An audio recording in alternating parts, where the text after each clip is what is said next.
Assalamualaikum warahmatullahi wabarakatuh. Perkenalkan, nama saya Tasya Amalia Maulida, kelas Sistem Informasi STIMIK Jabar semester 3. Dan tujuan dari video saya ini adalah untuk memenuhi salah satu tugas saya.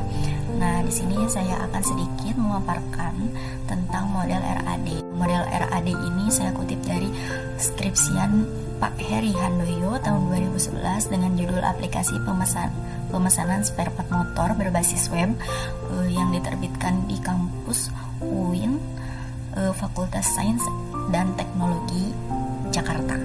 Syarif Hidayatullah. Langsung saja ke bab 4. Bab 4 ini ada metode pengembangan sistem. Balik lagi ke yang tadi, bahwa metode RAD ini memiliki 4 fase. Yang pertama adalah fase perencanaan syarat-syarat. Nah, di sini dilakukan analis kebutuhan masalah untuk membuat aplikasi, mengidentifikasi permasalahan dan memberi solusi terhadap permasalahan yang dihadapi. Nah, fasenya sudah terpenuhi. Ini ada fasenya yaitu fasenya itu adalah analisa kebutuhan masalah. Ini sudah dipaparkan satu persatu. Itu kan analisa. Lanjut, yang kedua adalah tujuannya apa. Tujuan ini masuk ke dalam perencanaan.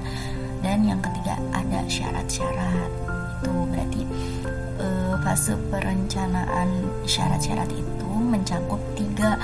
Yang pertama ada analisa masalah, yang kedua tujuannya dibuatkan aplikasi atau perangkat lunak yang akan kita peroleh, dan yang ketiga ada syarat-syaratnya. Syarat-syarat untuk membuat aplikasi itu seperti web server, bahasa pemrograman, database, perangkat lunak. Nah, fase perencanaan ini di dalamnya mencakup perancangan data flow diagram atau disingkat dengan DFD.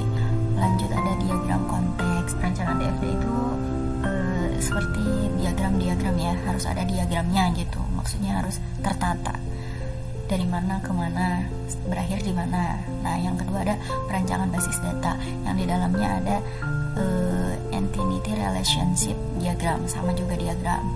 Nah, perancangan basis data ini termasuk di dalam meliputi bentuk AR diagram yang berikutnya akan diimplementasikan dalam bentuk tabel-tabel dengan keterkaitan atau keterhubungannya antara tabel berikut. Mohon maaf tidak dapat dijelaskan satu persatu karena saya pun masih tahap pembelajaran. Ketiga ada fase konstruksi.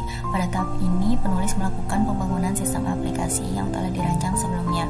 Pembangunan aplikasi meliputi pemenuhan kebutuhan hardware atau perangkat keras dan software atau perangkat lunak yang digunakan. Yang pertama ada pemrograman. Nah, di sini berarti masuknya ke dalam perangkat lunak ya, karena kan pada tahap ini penulis menggunakan bahasa pemrograman dengan PHP, sedangkan software yang digunakan dalam pembuatan aplikasi ini yaitu jumlah dan komponen Virqmart sebagai template CMS, ada Photoshop CS2 untuk menyedit gambar-gambar. Nah, berarti ini masuknya pemrograman ini masuknya ke dalam software.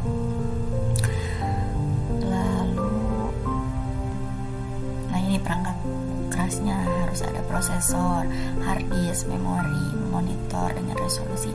Jadi perangkat kerasnya pun harus yang memadai dan mendukung untuk membuat perangkat aplikasi ini.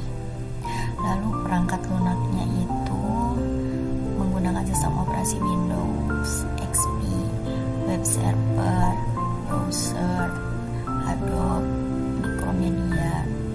Dan yang terakhir ada fase pelaksanaan. Pada tahap ini dilakukan pengujian terhadap sistem dan melakukan pengenalan terhadap sistem. Penulis menggunakan metode pengujian dengan pendekatan black box testing katanya.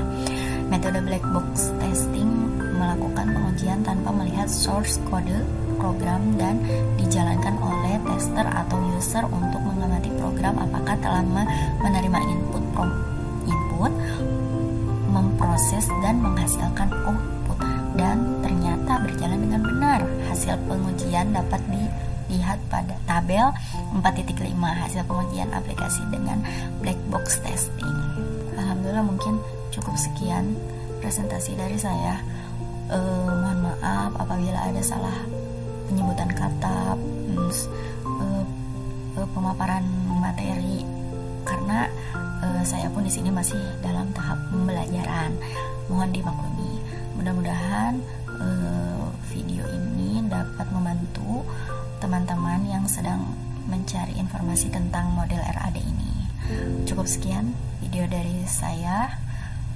Semoga bermanfaat. Wassalamualaikum warahmatullahi wabarakatuh.